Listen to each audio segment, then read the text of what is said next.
Hello everyone, welcome back to the Fetal Position. This is episode number 7, and today we're going to be answering the question, if a woman can be forced to donate her body in pregnancy, can I be forced to donate my kidney to someone in need?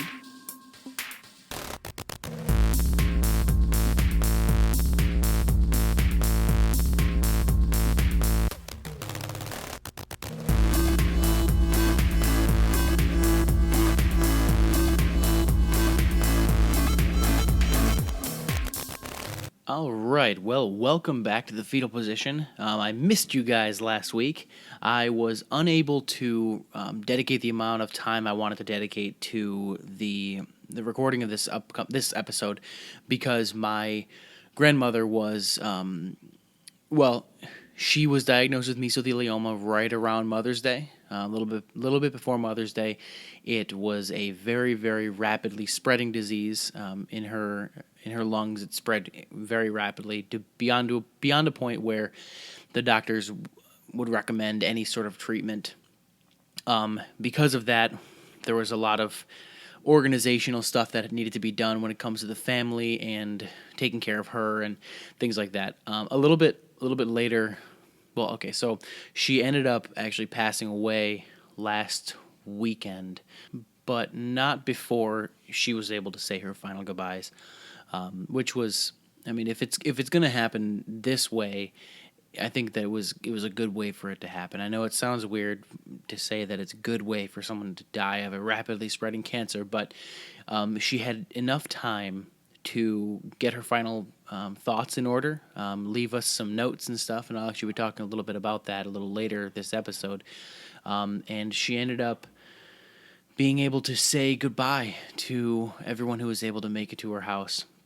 And so I think that was really cool.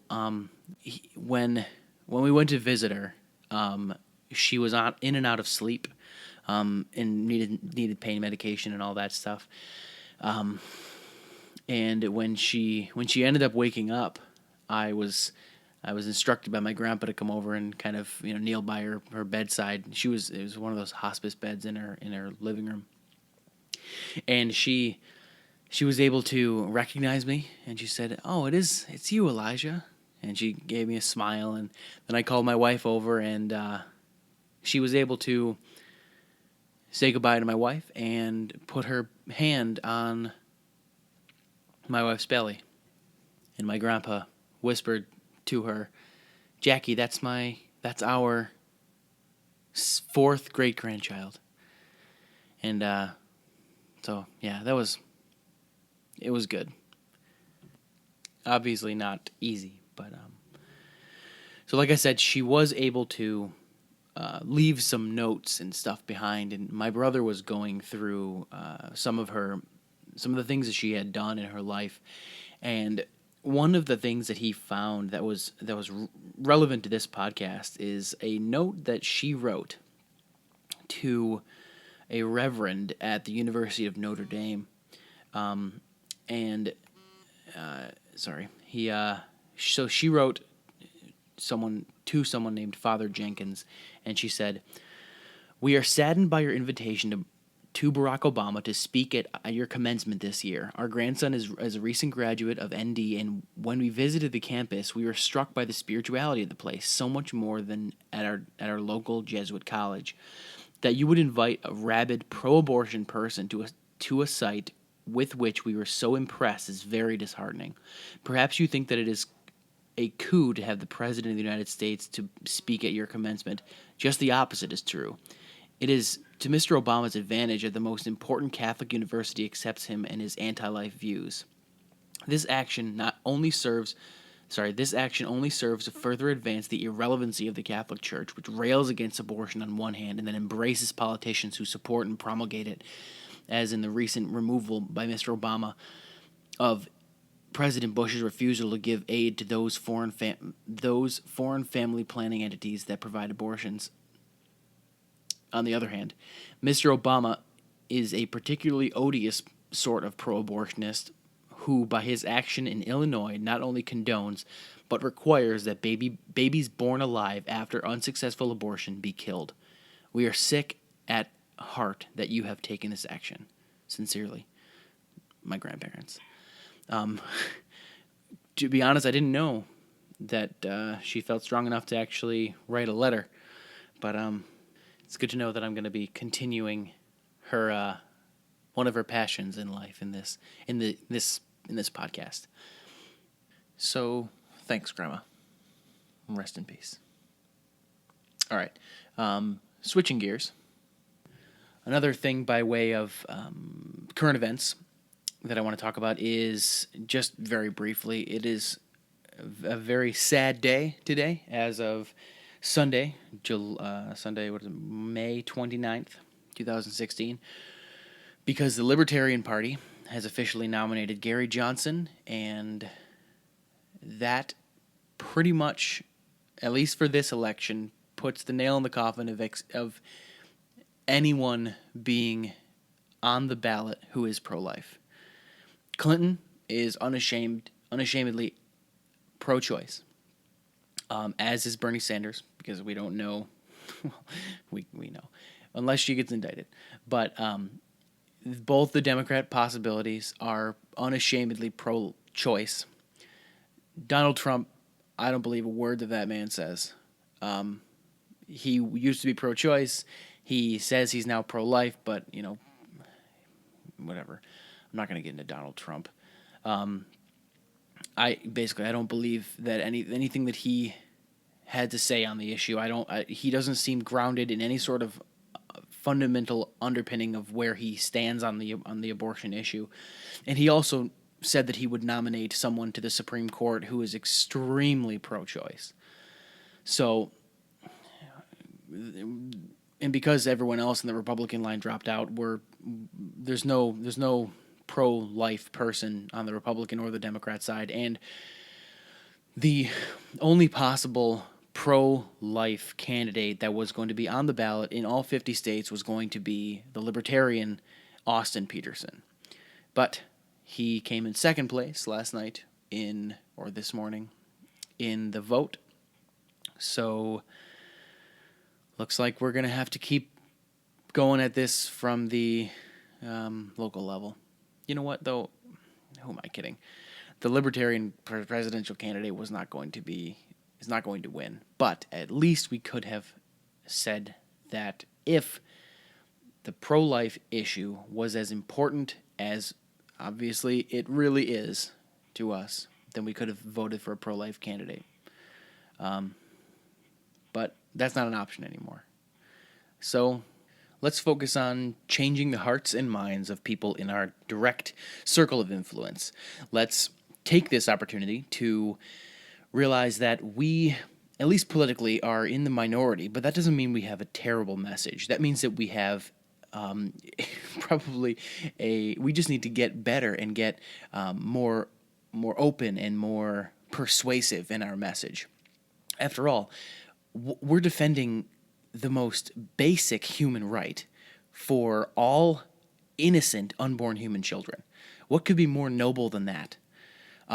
So as of right, I may have just sounded discouraged because, for the most part, I am when it comes to the presidential election.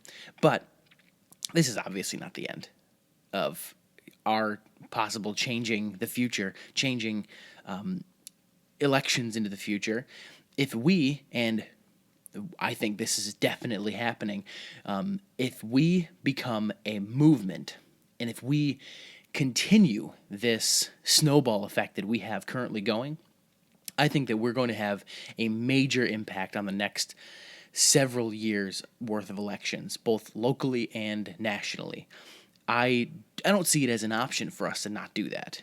After all, if we continue to convince people in our circles that being pro-life is the best possible position you can be on from any perspective, whether you be Democrat or progressive or even socialist or anarchist or whatever, Republican, if you continue to vote in those circles, but also push your local politicians to become more cognizant of who we are as a pro-life movement, I don't see it as wasted effort.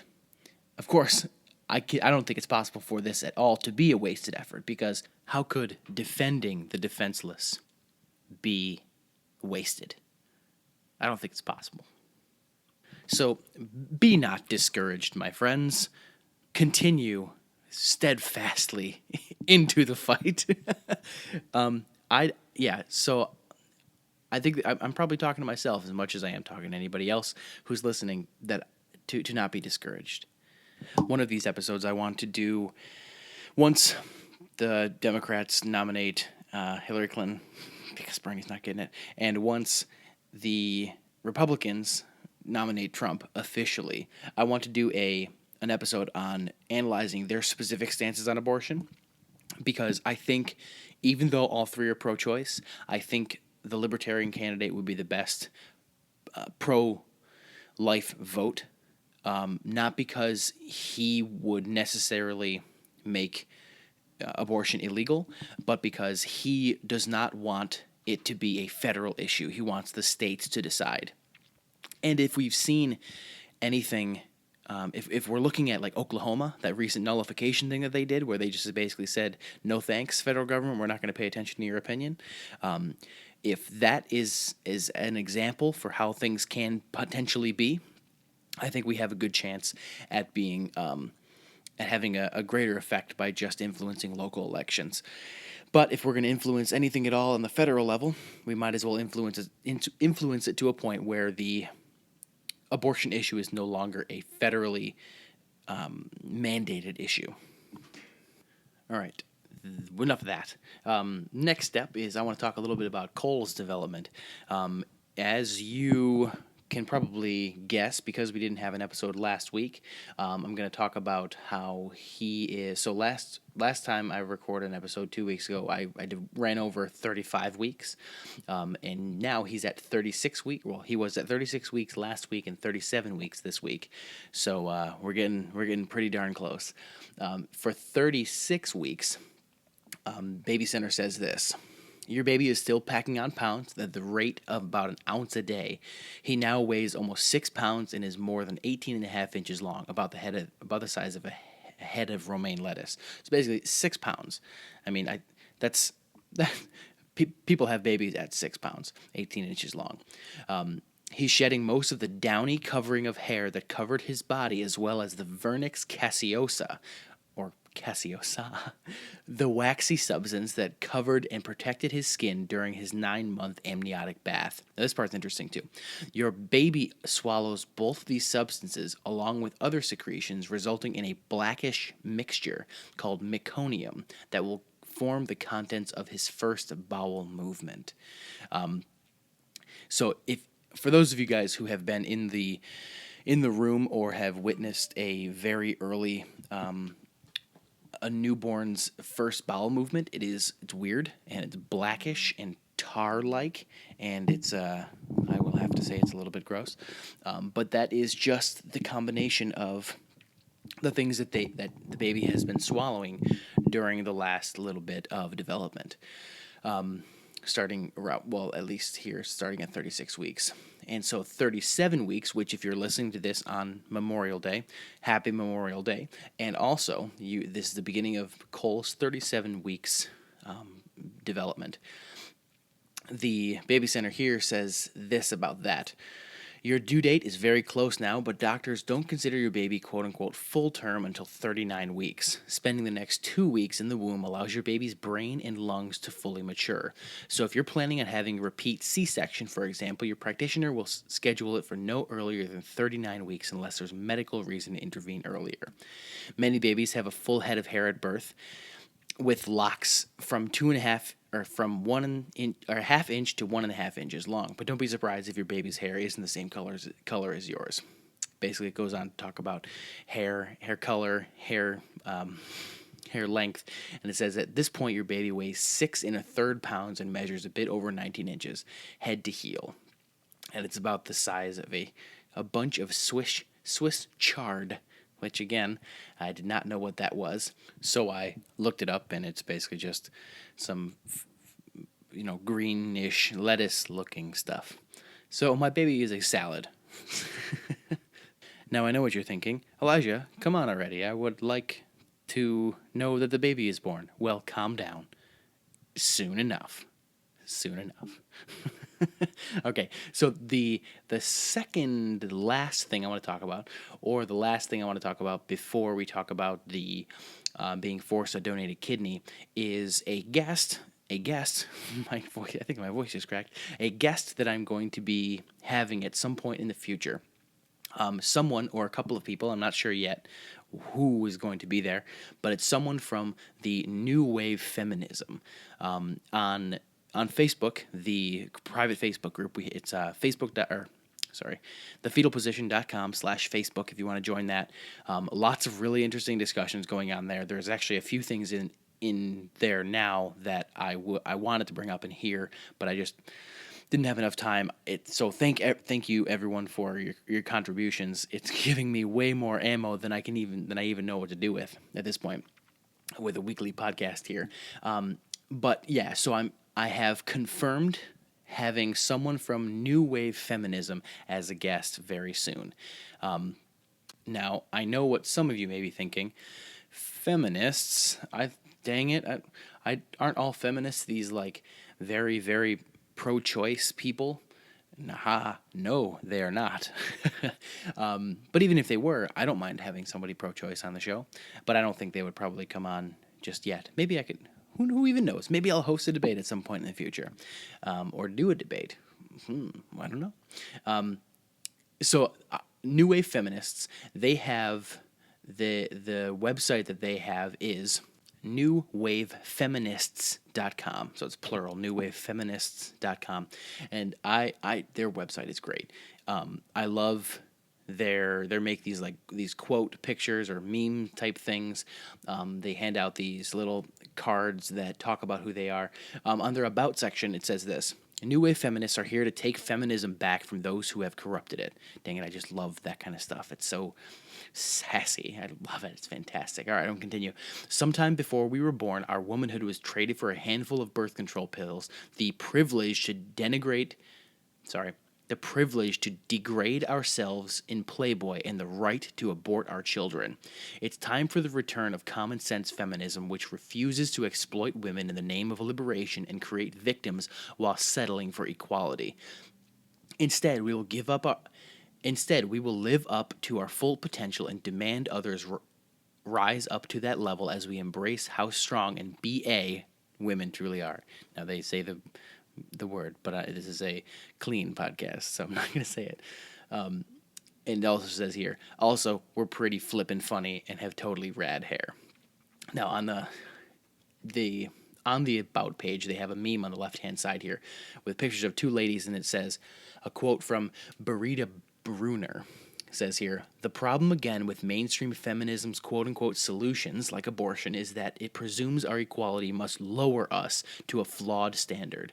With abortion, they said, now you, too, can walk away from responsibility, rather than raising men to a standard that would be not only better for the world, but better for them in every way. That is great. I love it. So it's fantastic. And they have a lot of, they have an Instagram page that you should follow because it's great because they have a lot of sassy things on there too. Yeah. Okay. So I'm going to read this one thing real fast and then I'll dive into the main topic that I want to talk about. They have this, what they call a hashtag Liberty Now postcard. They're libertarians, but that's actually not how I got in contact with them. It was, like I said before, it was Nicole in the private Facebook group suggested that we check them out. But the Liberty Now postcards have this written on them. Libertarians are all about choice, right? So are the New Wave Feminists. We believe in the non-aggression principle, and odds are you do too. It says that it's always wrong to initiate force against another person, even if that person is a real D-bag. Even if they're not initiating force against you or someone else, you have to let them be as douchey as they want. You know what? It's still clean. Still a clean podcast. Force is only justified when it's defensive. So how can you justify force against the unborn fetus? They're not even that douchey. They're just up in the womb, chilling. Look, that fetus didn't decide to exist. She is by nature a non-aggressor. She can't initiate force. She didn't invade her mother's womb. She wasn't the one up in the club rocking... This is great. She wasn't the one up in the club rocking Axe body spray, grinding to Nicki Minaj and chugging Mike's Hard Lemonade. Nope. Those were the two consenting adults that, in more than 99% of cases, willfully engaged in the act that created her, the human being that you're now claiming it is morally justifiable to kill. We're all about choice, as long as that choice does not initiate force against another human being.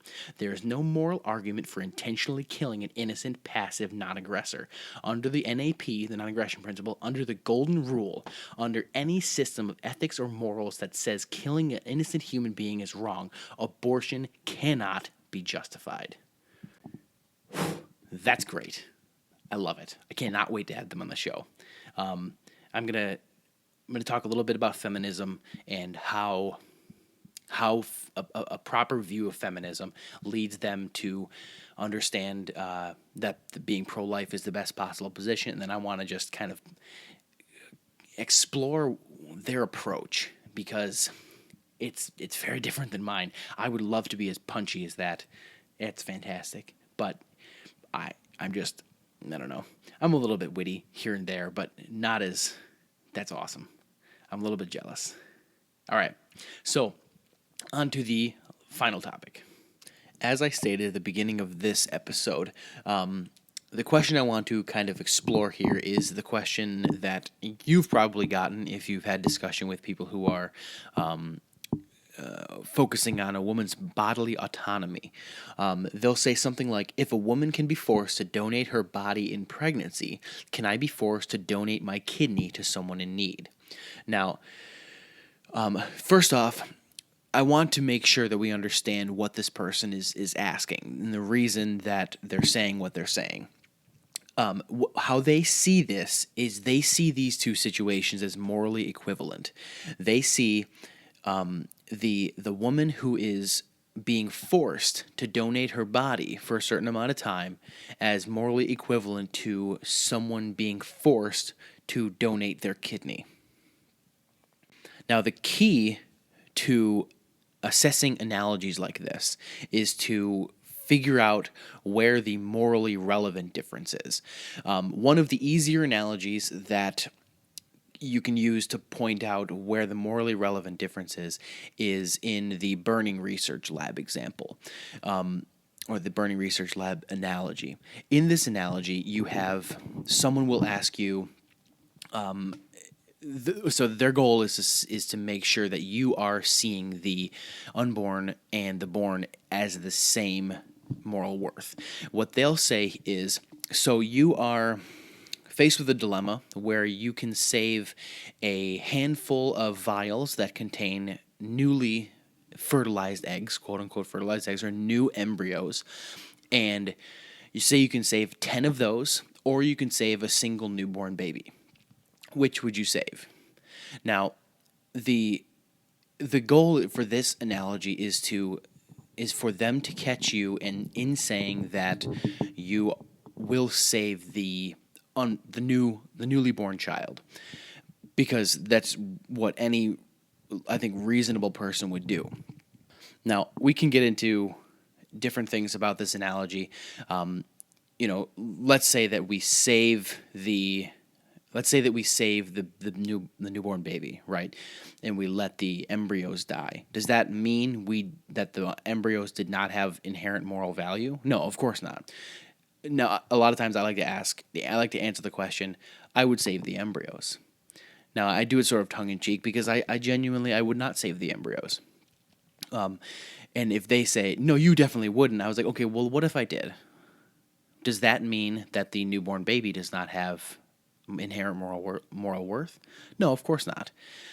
But, however, the key thing here for this analogy, the burning research lab analogy, is to point out that in this analogy we are asking, what would you save?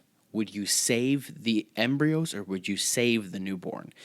In abortion, we are asking, what would you kill? Right? So that is where the analogy falls apart, because it is not analogous to abortion.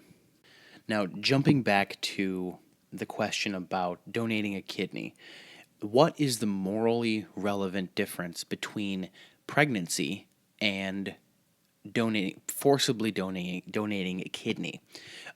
This it gets into the concept of rights, and we have to make sure that we understand the concept of rights very clearly.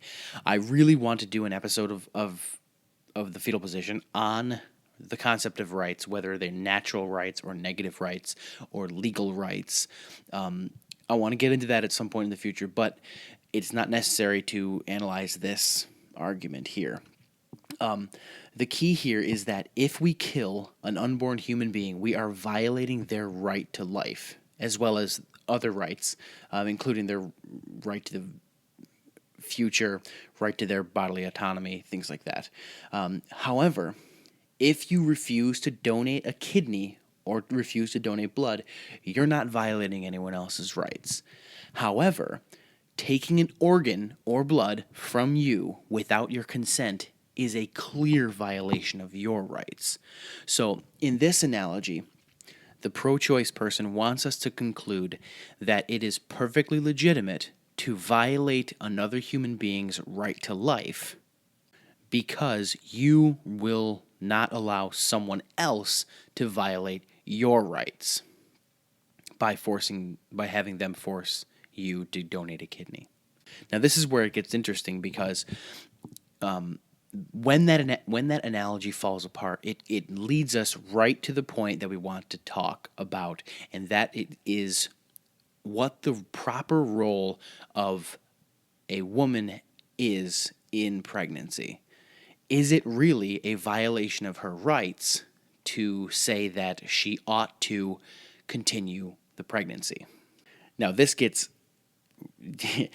it dives straight into the bodily autonomy arguments, and I don't want to do that right now because I've already this is a long episode. I don't want to dive into that just yet. However, that will be one of my very soon one of the episodes that I do very, very soon. There is a ton of material out there on the responses to and the defenses of the argument for bodily autonomy, which essentially states that it does not matter if the unborn is a human being or a person. The woman has the inherent right to do what she wants with her body. And this gets into the Violinist. And yeah. So, like I said, I don't want to dive too far into this. If you haven't heard of The Violinist, I'll just do a very brief recap, and then I'll kind of close out this episode so that it can kind of give you something to look forward to the future. So, if you're listening to this at this point, you probably have heard of The Violinist, but for those of you who have not, here is the summary of The Violinist argument. Actually, you know what? This isn't a summary. I'm just going to read it straight out of Judith Jarvis Thompson. She's the one who originally proposed it. It was an illustration that she had in an article that she wrote called A Defense of Abortion. Now I'm going to read it straight out, and here we go. I propose, then, that we grant that the fetus is a person from the moment of conception. How does the argument go from here? Something like this, I take it. Every person has a right to life, so the fetus has a right to life. No doubt that the mother has a right to decide what shall happen in and to her body. Everyone would grant that. But surely a person's right to life is stronger and more stringent than the mother's right to decide what happens in and to her body, so it outweighs it. So the fetus may not be killed. An abortion may not be performed.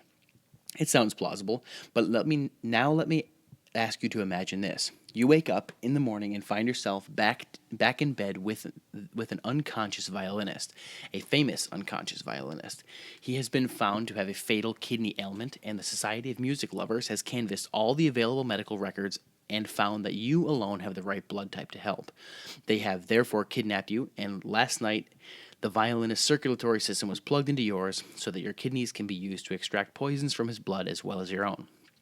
The director of the hospital now tells you, look, we're sorry. The Society of Music Lovers did this to you. We would never have permitted it if we had known, but still, they did it, and the violinist is now plugged into you. To unplug, you would have to kill him. But never mind, it's only for 9 months. By then, he will have recovered from his ailment, and you can be safely unplugged from you. And he can be safely unplugged from you. Is it morally incumbent on you to accede this situation? I doubt it would be very nice of you if you did, a great kindness. But do you have to accede to it? What if it were not 9 months, but 9 years, or longer still? What if the director of the hospital says, tough luck, I agree, but now you've got to stay in bed with the violinist plugged into you for the rest of your life. But because remember this, all persons have a right to life, and violinists are persons. Granted, you have the right to decide what happens in and to your body, but a person's right to life outweighs your right to decide what happens in and to your body. So you cannot ever be unplugged from him. I imagine you would regard this as outrageous, which suggests that something is wrong with the plausible sounding argument I mentioned a moment ago. Now, very briefly, because I don't want to be that guy who just reads a strong argument and then doesn't give you even the slightest hint as to how to answer it, remember what I said earlier about assessing analogies and figuring out what the morally relevant differences are and seeing if those are the reasons that the analogy falls apart? Well, this is no different. The first morally relevant difference is that the violinist is artificially attached to the person. The mother's unborn baby is not surgically connected, and it was never actually attached to her. The baby is being produced by the mother's own body in a natural process of reproduction. So in the analogy, the violinist is an invader. The person's body was not designed to keep another person alive by hooking them up to your kidneys. However, a woman's body is in fact designed to keep a baby alive. So that key point right there shows that there is at least some morally relevant difference between the violinist and pregnancy. Another morally relevant difference here is that in an abortion,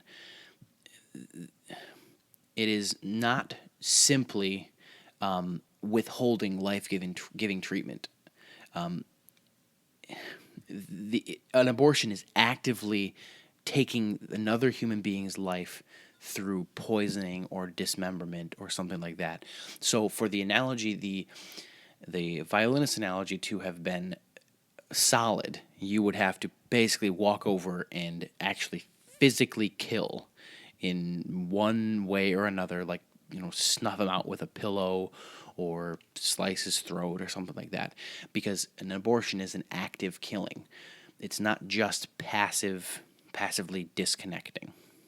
And another morally relevant difference is that in the violinist situation, it is a stranger connected to another stranger. You are connected to somebody you've never met before. Sure, he's a famous violinist, but you've never met him before. And so this is very different than the mother-child relationship. We know, just in the fact that we are human beings, that the difference between a stranger, your relationship with a stranger, you may have some moral obligations to a stranger. That's no doubt. Like, I don't see any reason to think that we have no moral obligations to strangers in certain situations. However, you have much more of moral obligation to your own child than you do a stranger. And I think that's another morally relevant difference to keep in mind when we're talking about the violinist analogy. Okay, I've gone too far into this. This wasn't even remotely close to what I originally wanted to cover. I just wanted to cover that one question about whether or not it would be justified to force someone to donate a kidney or donate blood to someone else in need. Hopefully, I've done a decent job answering that objection, and hopefully the next time someone comes up to you and asks, comes up to you, probably on the internet, says that if a woman can be forced to donate her own body in pregnancy, can I force you to donate a kidney to someone in need? No, you cannot, because if we kill an unborn human being, we're violating their right to life. If you force someone to donate an organ or blood, you are violating their rights. Okay, I'm going to end it there.